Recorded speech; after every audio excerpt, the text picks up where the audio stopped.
Hi, everybody. We're going to start our adult nutrition lecture. We're almost done, guys. We just have adults, which you probably know a lot about since you are one, and elderly. So really starting to get to the end of the semester. Just to kind of catch everybody up, I like to think of life cycle truly as a cycle. And way back when life was very, very different, in January, when we started this class, we started with fertility and thinking about all the nutrition factors that can make it more likely or less likely that a woman would get pregnant. We went through pregnancy and talked a lot about fetal development, talked about infancy and how to feed infants and progress their feeding. Talked about young kids and all of the kind of feeding challenges we can see in younger kids and the nutrients they might have, adolescence and puberty and the growth spurt and how that influences nutrition needs. And here we are now at adulthood. In terms of what you need to know, we're going to go through definitions of the adult years. We are adults, hopefully, for a really long time. It really is the largest time span of all of the life cycles that we will talk about. So we're going to break up adulthood into different decades almost. And that will kind of help us think about what the nutrition concerns might be throughout adulthood. We're going to spend a lot of time kind of thinking about wellness and prevention. One of the big goals of adulthood is kind of to maintain health. So when you get into the elderly years, you don't have chronic disease. So thinking about the primary causes of death and disability in the United States in adults. In order to think about the nutrition recommendations, I'm actually going to go over the dietary guidelines. They are about to be revised yet again, so they're just about to expire, but we'll compare the previous version to the newest guidelines, and you'll have to make sure you'll know the differences between the old and the new. And then the last part of this lecture, we're going to really pick apart the difference between prevention of chronic disease, and think about the dietary things we should be focused on in order to prevent the common chronic diseases in this country, and then a little bit about treatments. We haven't talked a lot about treatments for chronic disease. That's really more of a medical nutrition therapy topic, but we will at least briefly go over it. And to be honest, you guys probably already know a lot about chronic disease, so it's probably not all that new of information anyway. So let's start out with our definitions. I'm guessing most people listening to this are in their early adulthood phase of adulthood. That's ages 20 to 39. This may or may not describe you, but we usually think of this young adulthood phase as becoming more independent, often leaving the parental home at some point between 20 and 39. I don't know if your parents are looking forward to that, or if they've had some empty nesting. My parents couldn't wait to have me out of the house living independently. Not that they don't miss me, but it is an exciting time of life. For some people, the 20s can be, have some challenges in terms of nutrition. If you were used to having food sort of bought and prepared for you, you might not have all of those skills, especially if it wasn't a personal interest for you. And you might now have that responsibility to plan meals, buy food, prepare food. Um, and that truly is a skill. A lot of times in terms of sort of what motivates adults, in the 30s, you start to see more and more people getting married, maybe starting to have children. We tend to be pretty healthy, at least not have chronic disease yet in the young, early adulthood years. But we start to care more about it often when we start families. And hopefully trying to be good role models and prepare healthy food and have healthy food because of that reason. Quickly, let me move this here. Thinking about how we motivate adult learners. Why can't I move this? There we go. Um, Adults are not kids, they're not teenagers. You might think about how you learn things, right? And we're really thinking about this from a health standpoint. How do we motivate young adults to try and eat healthy food and engage in physical activity? We talked a lot about teenagers who weren't very motivated for future health and preventing health. They're more in the now, and you'll still see a little bit of that in early adulthood. Adults are often very sort of motivated by or at least learn better when things link back to real life. By this time you have experienced some things. You probably know people who might have some illnesses or might be struggling with a health issue. Maybe you've encountered that through your profession at this point. And a lot of times that can be a very motivating factor.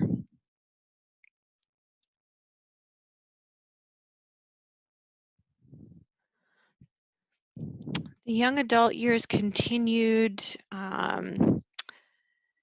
Usually we think of younger people as sort of being the peak of good health. But remember, we do stop growing in height. And we our calorie needs are starting to go down. Our bone densities continue to develop, but it's going to start to go down as well at some point. Our muscular strength really peaks around age 25 to 30 for most people. Another thing that changes in early adulthood is um, alcohol consumption becomes legal in the United States. So that has to be more part of the picture, especially when you're thinking about assessment. People might be starting to worry more about weight gain if it hadn't been a problem in the past. So just all things to consider if you ever end up working with an adult population. This is me, midlife, that wonderful decade of the 40s, when you're considered to be kind of halfway through. I can attest that it is a period of active family responsibilities. Having kids certainly changes one's life considerably and um, does sort of change your focus and a lot of your goals. In terms of health and nutrition, managing schedules and meals is absolutely a challenge. Even with younger kids, they've got practice and play dates and music class and all of those things. They're certainly exposed to media. They still have opinions about what they want to eat. My son told me the other day that he had a dream that it was raining lo mein. So he definitely has some strong food preferences that I wouldn't consider healthy. When you do reach age 40, you do start to think about what you've accomplished and wondering, what more you might want out of your career or family life. You start thinking about if you're going to have that one more kid or not. Some of your friends might start to have some major health issues. Some of your friends will start losing their parents. Most grandparents, are probably passed on by this point. So you're not a kid anymore. And this is, age 40 to 64. So this is 24-year time span. We are technically, by this definition, in midlife, quite a long time. In terms of physiological changes, body composition is definitely going to be shifting unless you're really making a conscious effort to stay physically active and do strength training. We start to naturally decrease in muscle mass and increase in body fat unless we are being very, very physically active. There's going to be hormonal changes for both men and women, especially in the latter part of this phase. We still, we're getting chronic disease. In the younger middle adult years, we're starting to see more joint symptoms, so having more aches and pains and back problems, maybe a little arthritis. I can attest to that. I never had back problems until I was in my 40s. I never had sort of like carpal tunnel type symptoms until I was in my 40s. I kind of took stretching and all of that for granted, and now if I don't make an effort, it becomes more difficult. So I hope I don't sound like I'm whining, but your body definitely, it seems like it's always changing, no matter what age group we're talking about. The sandwich generation is usually thought to be people in their 50s. So we're still in the middle adult years. We're being very specific now. And this is very challenging for a lot of people because they're often multi-generational caregivers. So if people kind of follow the law of averages, when you're in your 50s, you probably still are responsible for children if you've had them, and your parents are now getting to the age where you might have to be responsible for them as well. And you're probably, working, you're not old enough to retire yet. You might even be at the peak of your career. So that's a lot of stress. And if that's not difficult enough, you're to the age where you yourself are going to be more likely to start to have chronic disease, at least risk factors. And it's difficult to manage those with all those other stress and responsibilities. Later adulthood, which will be specific, talking about elderly nutrition in a bit, but technically still an adult, right? Over the age of 65. Hopefully, you'll be in a financial position where you can retire. Your children are probably grown. You'll have fewer family responsibilities, sort of that empty nest syndrome. Hopefully, you'll have more leisure time, and now might be the time where you have the ability to really focus on your own physical health and nutrition.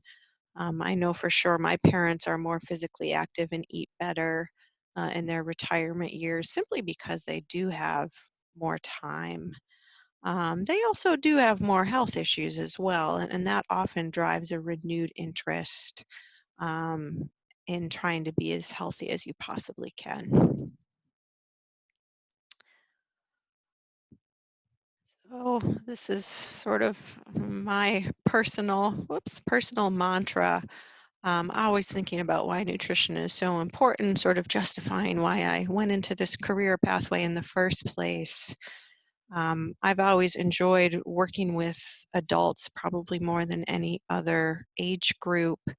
And that's probably a good thing for me because adulthood can span 60 years. So it includes a large portion of the population that I enjoy working with. Um,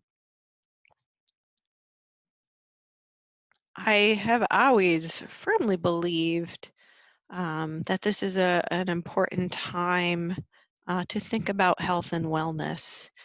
Uh, I know through my education how devastating chronic disease is and how common it is. And when I think about all of the things that we could do better in order to delay or even prevent that, I've really kind of made it my life's mission to think about this and teach others about it. I personally find myself a lot happier when I'm eating healthy and I'm physically active. Smoking's never been a big issue for me.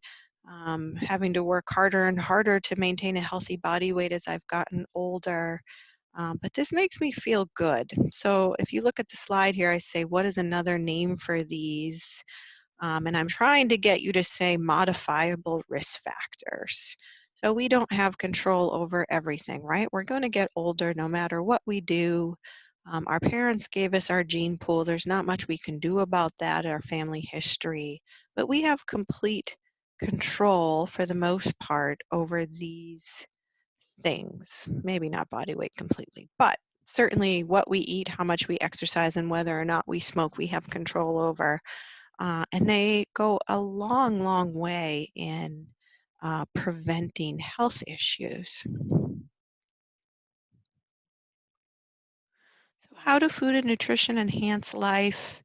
Nutrition and exercise are among the main lifestyle factors that reduce the risk and onset and severity of 5 out of the 10 leading causes of death. I bet you've heard that fact in just about every class you've taken. So if you think about cancer and heart disease and stroke and diabetes and hypertension, we're going to talk about all of these in this class, in this lecture, actually. Nutrition's not the only risk factor, but it's right up there. It's really important. And I've always been kind of perplexing to me why more people don't care about it as much as I do, because it really does have a huge impact on our health. Now, it's not because we don't know what to tell people. Certainly, nutrition is not a perfect science. It's far from perfect. But we have quite a bit of data to form some pretty solid recommendations. Tell people to eat this, not that. Not that I would call the Men's Health publication an important recommendation. But the dietary recommendation we're going to focus on are the dietary guidelines, and there's certainly other reputable groups who make those.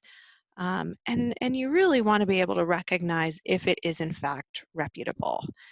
So who makes some of the different recommendations? Like who came up with the dietary guidelines? It's actually a very rigorous process. It's mostly driven by scientists and medical professionals in the field who review the literature to make sure everything's up to date and we're giving the best recommendations. They do this on a regular basis. You have private organizations like the American Heart Association and the American Cancer Society. These are all bodies that, their mission is to prevent some of these diseases, and they work very hard to make sure their recommendations are up to date. Now, their recommendations, so how are they enforced? They're not. You can't force people to do things. We kind of forced people to take trans fat out of the food supply. But for the most part of our freedoms, our democracy means that these are recommendations and you can choose to do them or you can choose not to. What are they based on? Evidence, best practice, research, at least the ones that I'm going to recommend that you use, which is, the exact opposite of what you might find on social media and magazines and things like that, where people tend to get some of their health information from. What is the goal of all the dietary recommendations that we make? They're almost all centered around chronic disease. Right now we're kind of focused on other health issues that were sort of unanticipated. And hopefully we're going to get beyond this soon, and then we'll kind of go back to caring about chronic disease, because at the end of the day, that actually kills the most Americans. Do we know what to recommend? The answer for the most part is yes. Again, it's not perfect and it's always changing, but we have a pretty good idea of what makes up a healthy diet. But we also know that people generally don't follow those recommendations. So what exactly is the problem? We could have a long conversation about environment and social determinants, um, all of the things that sort of drive human behavior around health habits. Um, the end of the story really is we have to do a better job trying to make the healthy choice the easier choice for Americans. So let's get some specific nutrient recommendations, what broad category I'm talking about. I'm talking about the DRIs, the dietary reference intakes.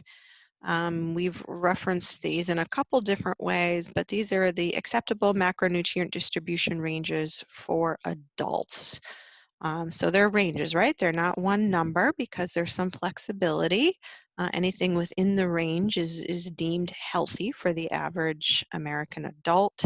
So 20 to 35% of calories of fat, 45 to 65 carbs, at least 130 grams to prevent ketosis, 10 to 35% of protein or zero point 0.8 grams per kilogram.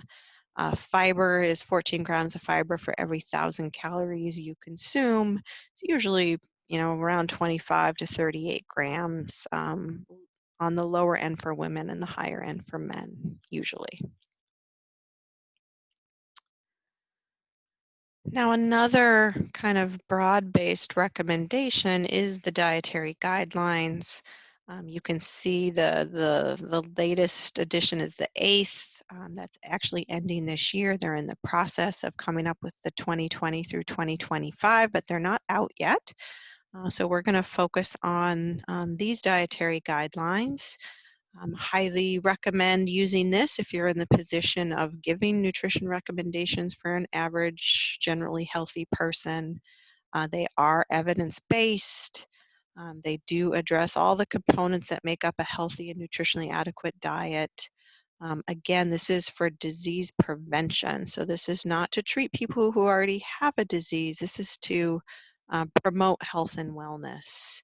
And not only can they be used by individuals, this comes from the federal government at the end of the day. And so they use these when they are coming up with recommendations for their programs and their policies.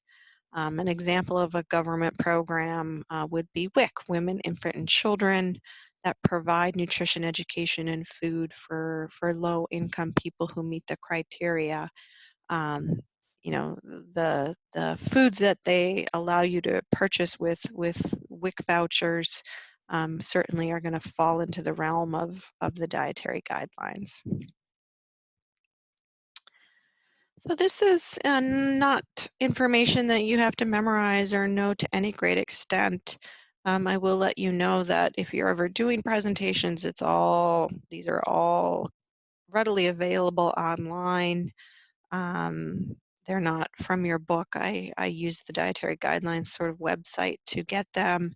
It does help you think about how we're doing on certain nutrients. So like for instance, vegetables, you can see more people are below the limit than at or above. So not doing a great job on our produce.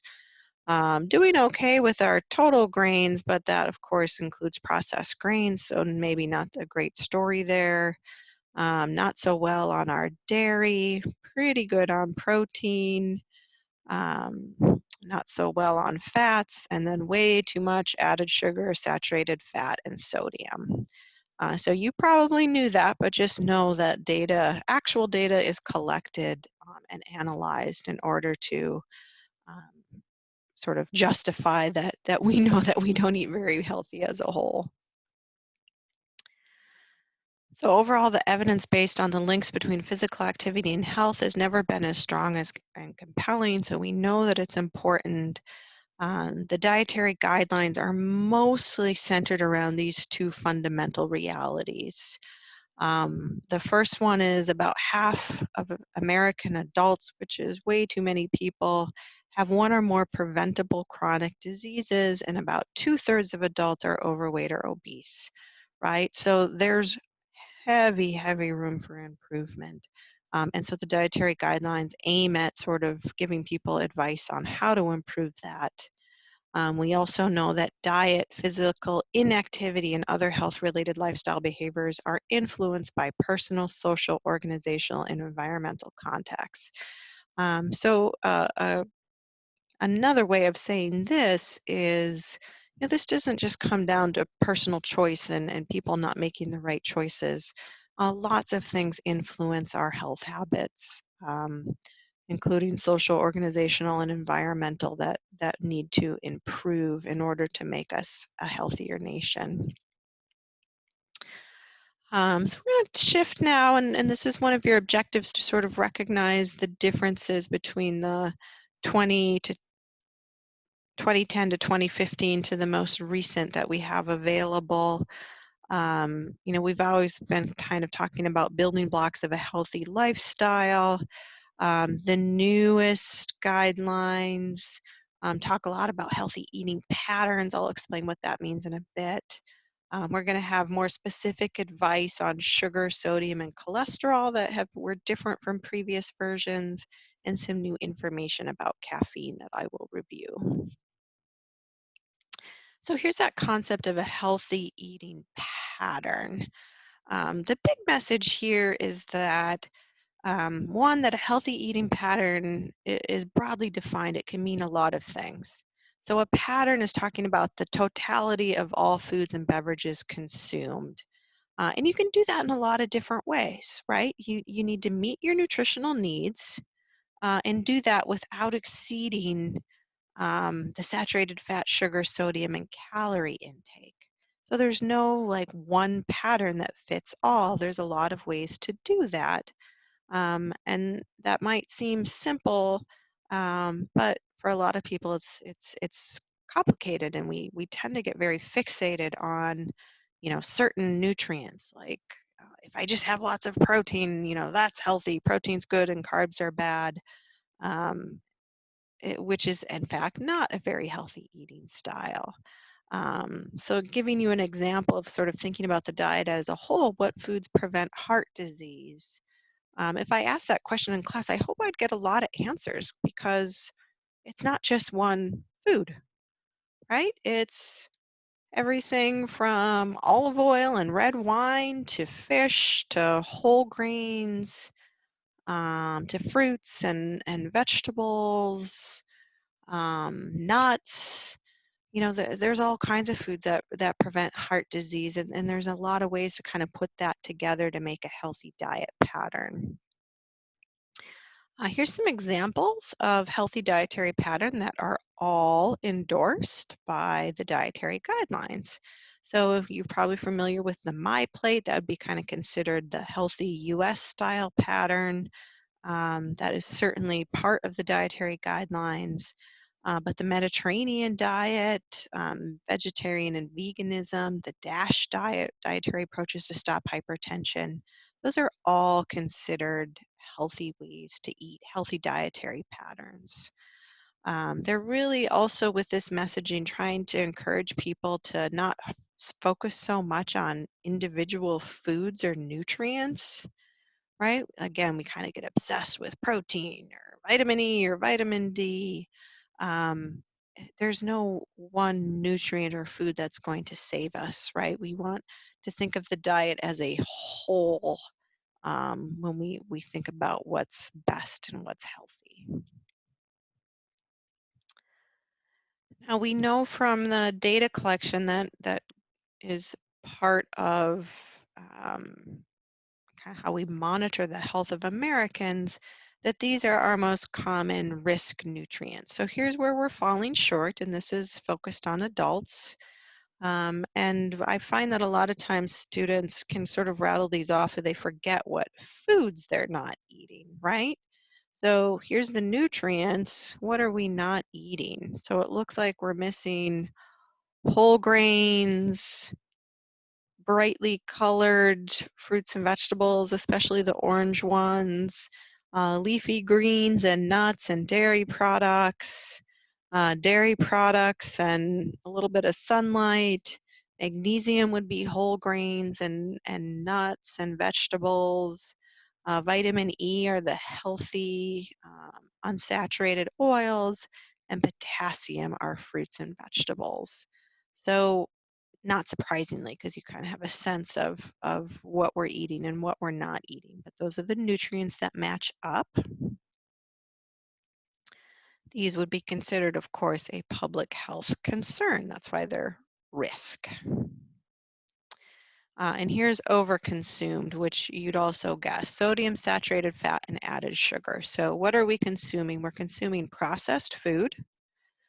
We are consuming probably too much animal protein that's going to carry the saturated fat, and that would include things that come from animals like full fat dairy products like cream and ice cream and cheese, and of course too much added sugar, also mostly coming from processed food. We're going to kind of talk more specific about some of the changes. There's been a lot of controversy about caffeine. Sometimes it's good and sometimes it's bad in research. There were groups that saying that huge doses of caffeine, like 12 or more cups of coffee a day, were actually beneficial to health. When they looked at the research, they said that there's limited evidence that more than 400 milligrams of coffee a day does anything protective. They also determined that there's really no research on kids. So should children and adolescents be having caffeine? Kids more and more are having caffeine, probably because of soda and energy drinks and kind of high sugar coffee drinks. Um, the the recommendation right now is not to exceed 85 milligrams a day for kids.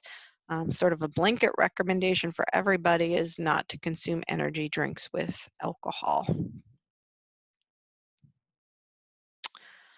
Here's one of the changes. On the old dietary guidelines, pregnant women were supposed to have zero caffeine. When they looked at the literature, they determined that a little bit of caffeine is probably just fine. So pregnant women can have about 200 milligrams or 2 cups of coffee under the new dietary guidelines.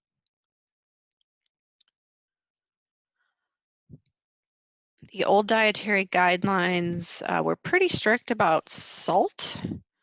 So you recognize maybe that 2,300 milligrams is the upper limit of safety for salt. And they also went on to say that if you're high risk, that's even too high. You should be closer to 1,500 milligrams. So they talked a lot about salt in the latest dietary guidelines. They were sort of, I think, voicing some frustration that you've been telling people to eat less salt for years and nothing's happening. In fact, we keep consuming more and more and more. This 2,300 is considered a toxic amount. On average, we're consuming well above that 3,400. So what is going to happen with salt in the next iteration? I think some people believe they'll have stricter policies and maybe start putting some pressure and policy on food manufacturers so it's not just dumped into our food supply at a great amount like it currently is. So we will see what happens in the next round if they're going to be a little stricter about the salt. This one I find interesting. I'll be really curious to see if this changes in the next round. Um, this is from 2015. It was kind of loosey-goosey about protein. It just said to eat a variety of proteins. They're really starting to have more and more pressure to be specific and trying to encourage people to get protein from seafood and plant proteins and not always like red meat and pork and things like that. Why aren't alternatives to animal protein strongly recommended? These are still political in nature. They're still subject to a lot of lobbyists and pressure. But now every year there's more of an interest in sort of plant-based diets and how our intake um, might impact the environment and if eating a lot of animal protein is good or bad for the environment. So we'll see if we have any changes in that. The latest dietary guidelines, there was something new where they started to be a little stricter about sugar. They never had a specific recommendation, but now they say no more than 10% of someone's daily caloric intake should come from sugar. They suggested some of these policies that have not all been adopted. But we do have a percent daily value on sugar. It is working its way onto the food labels so people can kind of see where they're at. They want better nutrition information on the front of packaging. That hasn't happened yet. Some places have put taxes on sugar sweetened beverages. That's not a national law though. That's done on more of a local basis. and they want to be stricter about junk food marketing to children, which they have done to some extent, although a lot of that's been voluntary. Physical activity recommendations, I just want to point out that they do vary by age group. I like this one. It kind of goes through the childhood and the adolescent. So here we are with adults. So adults should be having 150 minutes of moderate to vigorous physical activity per week in bouts of 10 minutes or more. Obviously, there's other ways to be more specific about that, but 150 minutes of moderate is a pretty common recommendation. Remember, for adults, we have to be starting thinking about muscle and bone strengthening activities at least 2 days a week. And we know that more physical activity provides greater health benefits. So this is just sort of to maintain and prevent health issues. So summary of the dietary guidelines. What should Americans eat? Hopefully you answered that. A healthy dietary pattern that includes, if you want to be more specific, fruits and vegetables and whole grains, a mixture of both plant and animal protein, not just always animal protein all of the time. How much should they exercise? 150 minutes a week, and it should include strength training. What will happen if people don't follow these recommendations? They're at a higher risk for chronic disease. Since most people don't follow them, what can we do about it? That's probably a whole nother class, but hopefully you're the future generation of healthcare and you'll have some innovative ideas. That's kind of a lead into thinking about public health nutrition and reminding people, if you haven't had a lot of public health courses, um, that this is actually a very complex problem and will require um, a broad-based solution. So you have to think about, what influences what we eat and how much we exercise, and therefore health. A social ecological model is talking about how the environment and your social circumstances, including your finances and your job and your home life and where you live and what you have access to and your cultural beliefs. So many things influence that. So when we start to think about solutions, we have to think about all of these things and not just telling people to eat more fruits and vegetables, because that does not work. Oh, I feel like I asked you about this on one of your homeworks. This is from your textbook. It's talking about the continuum of nutrition status. So it's thinking about sort of where someone is metabolically and physiologically and what their functional status is. And based on that, what should be the focus of the nutrition guidance, education, or therapy? So the continuum starts where we all want to be resilient and healthy, and then kind of goes down the line to the end point, which would be terminal illness and death.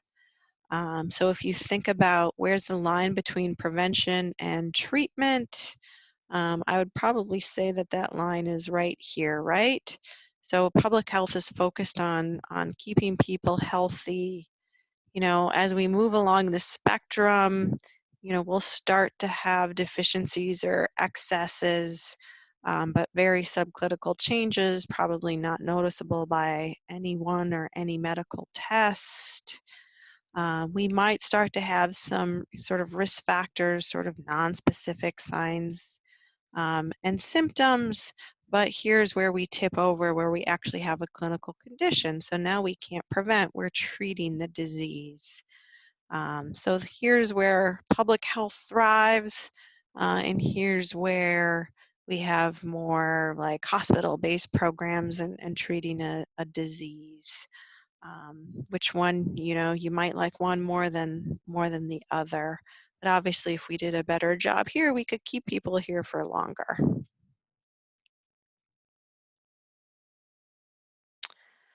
So thinking about, sometimes I throw these words around and I find students don't really know what a risk factor is. I say risk factor all the time. Um, some things to think about. We're going to talk a lot about risk factors, especially dietary risk factors. And in order for something to be a risk factor, it should meet these criteria. So let's just use it as an example. Is high salt a risk factor for heart disease? So we'd have to think about if that risk factor, in this case salt intake, has a strong association or relationship with the development of a chronic disease, so specifically heart disease. The answer to that is yes, and that's all been shown very conclusively in research. Does the risk factor affect a significant number of people? So do a lot of people eat too much salt? The answer is yes. Is the risk factor modifiable? So this isn't really a public health problem if we can't do anything about it.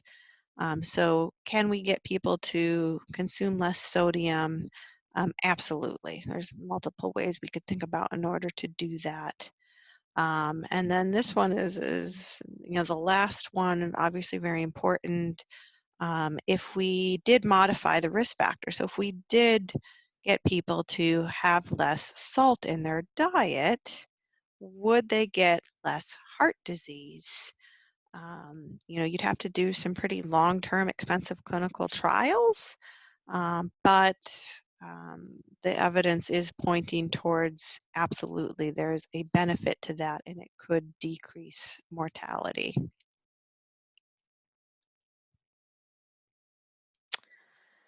So diet and health, again, we're going to think about prevention here. So I'm giving you two examples. I'm giving you obesity here, where we're storing excess energy and those fat cells are expanding and causing someone to gain weight at a higher rate than what is healthy and maybe have their BMI be at a too high of a category.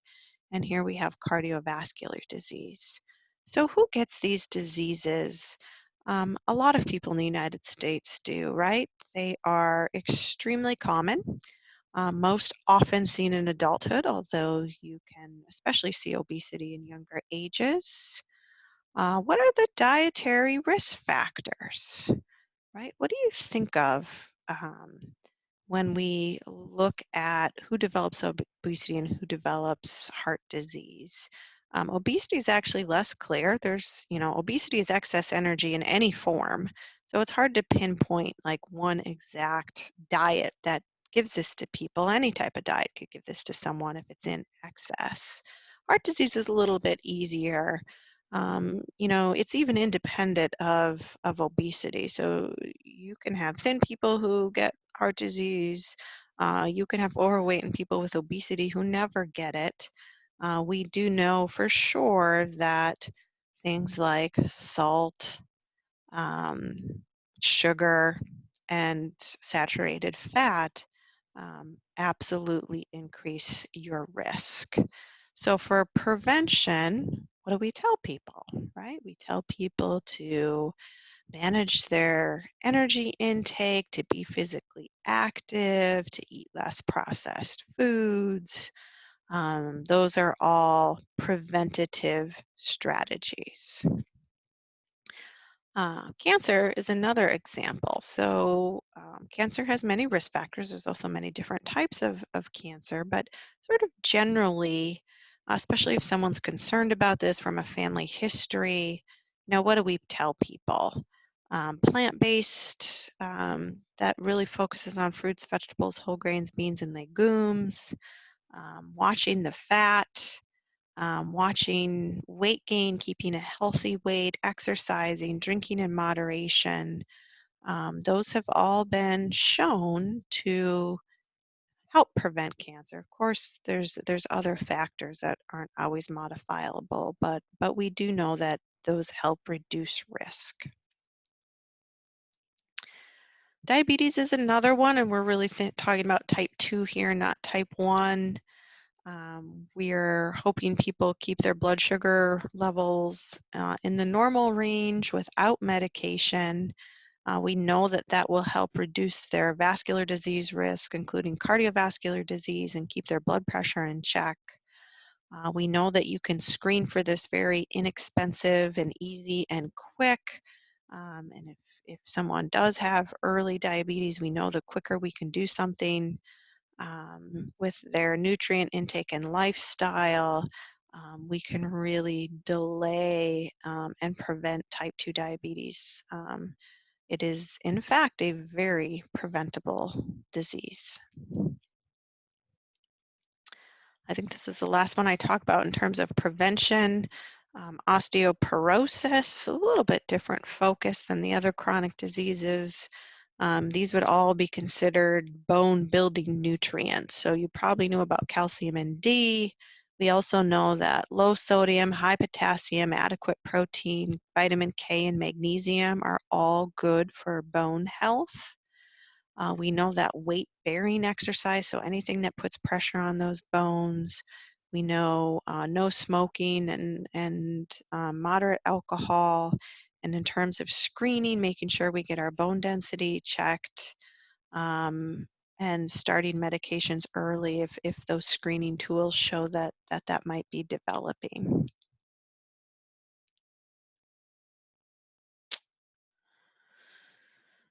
This is a virus that we probably don't talk about very much anymore. We have all new viruses that people are worried about, but it used to be that people were very, very scared of HIV and AIDS, and it's still a disease that exists and is not impossible to treat, but definitely more difficult than some of our others.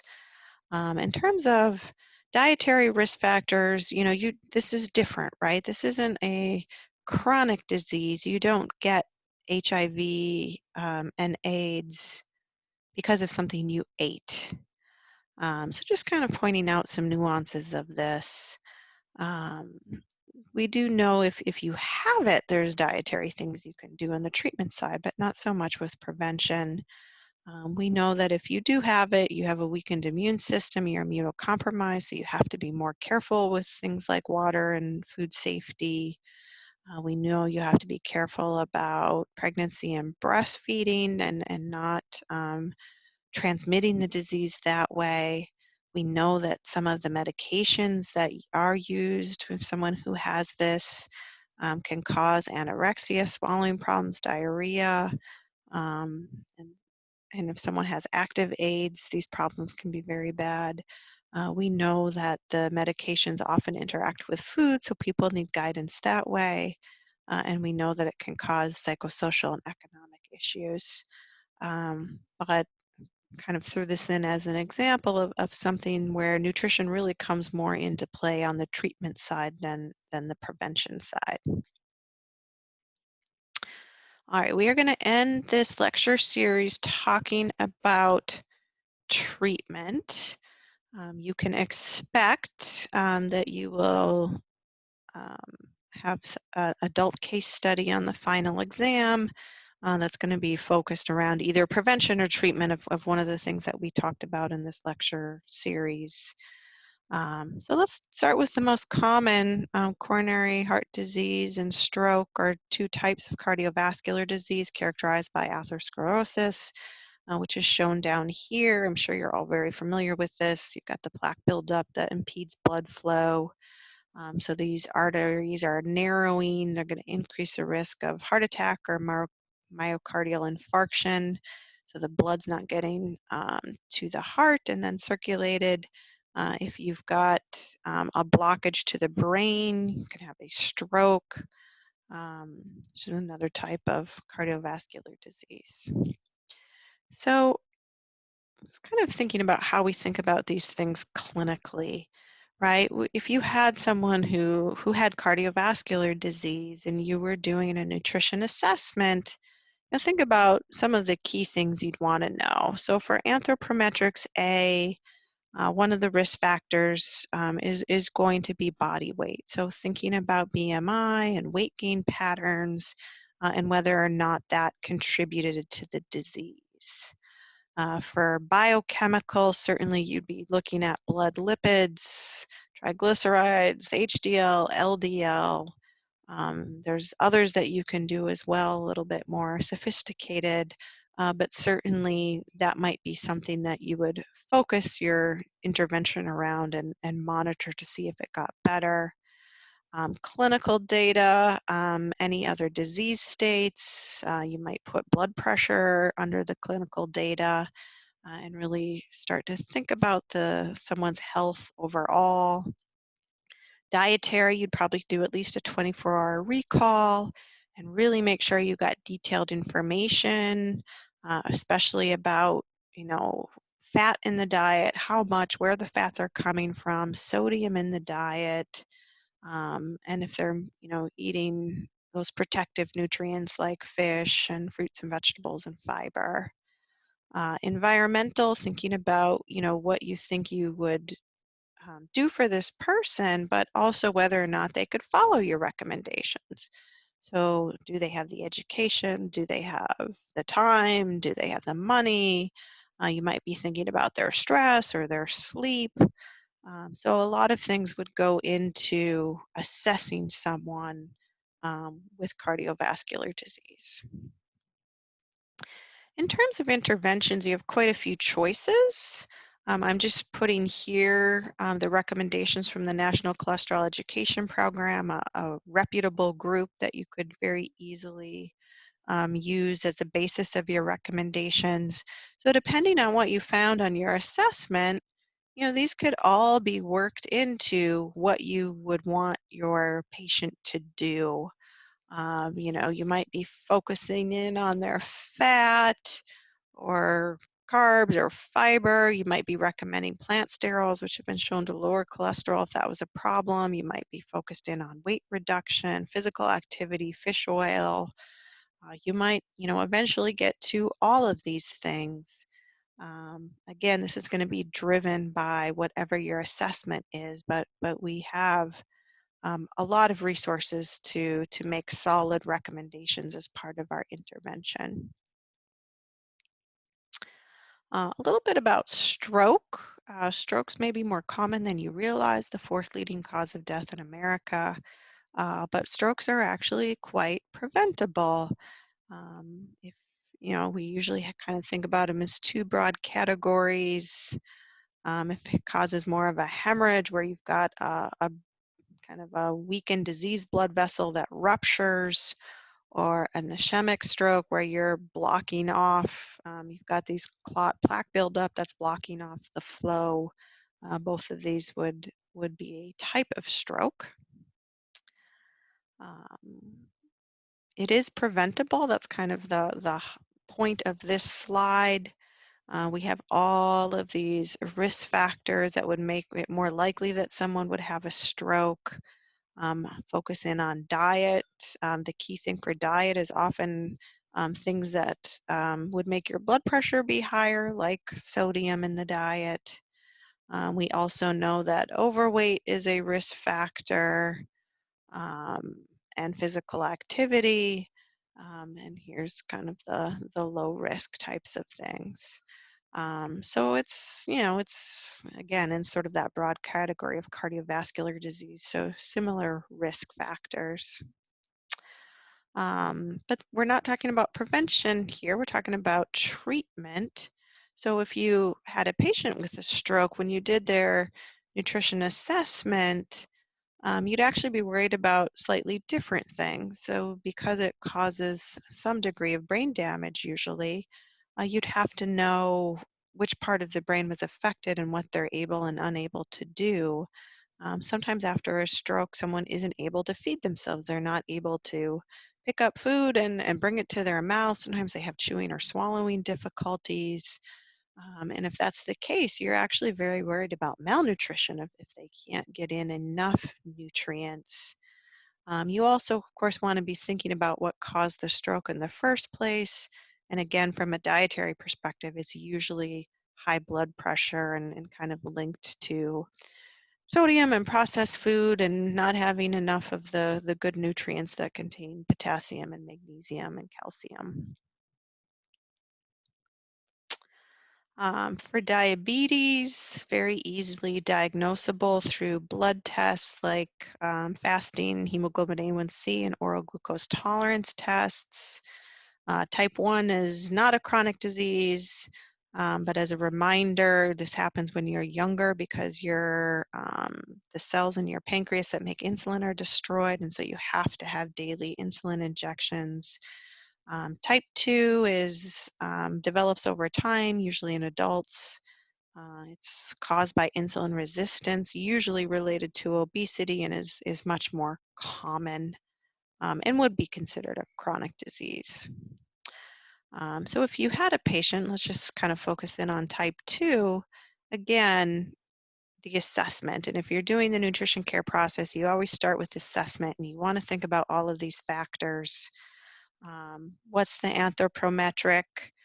With type 2 diabetes, again, we'd probably be focused in on overweight and obesity and whether or not they carried their weight in their abdomen, which is a higher risk factor. Biochemical data, we'd be very much focused in on those blood glucose type of data, and we also have to worry about cardiovascular disease with type 2 diabetes. Clinical, what other diseases might go along with that. With a diet, we tend to mostly hone in on carbohydrates and calories in general if we're worried about overweight as a risk factor. And environment would be all the same things I talked about with cardiovascular disease. In terms of intervention, there's quite a few sort of diabetic diets that you could use as you thought about it. But at the end of the day, you have to help someone normalize their blood glucose. So it's going to be about carbohydrates, um, absolutely. Um, it can be a very nasty disease, but again, it's quite preventable and you can slow the progression. How do you do that? Well, you control the blood glucose levels. Um, I'm not showing you a specific diabetic diet because this can be rather complicated for people. You really have to individualize treatment for the best success and figure out how they're going to be able to self-manage it.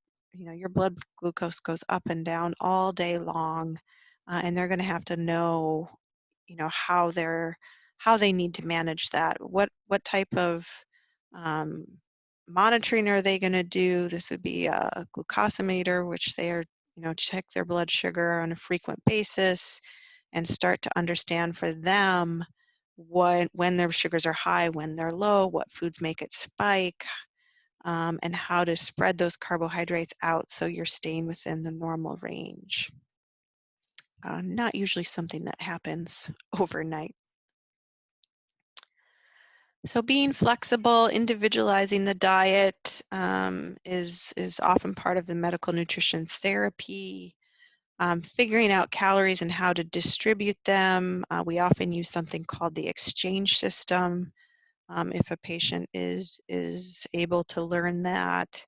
A wide variety of healthy foods. A lot of times people think they can't have any carbohydrates, which is not true. It is important to be consistent though, especially if you're taking drugs for the diabetes because you have to match the drug to your intake most of the time.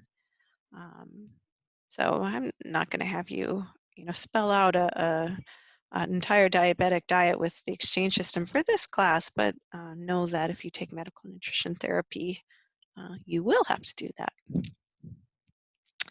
All right, I'm going to do one more.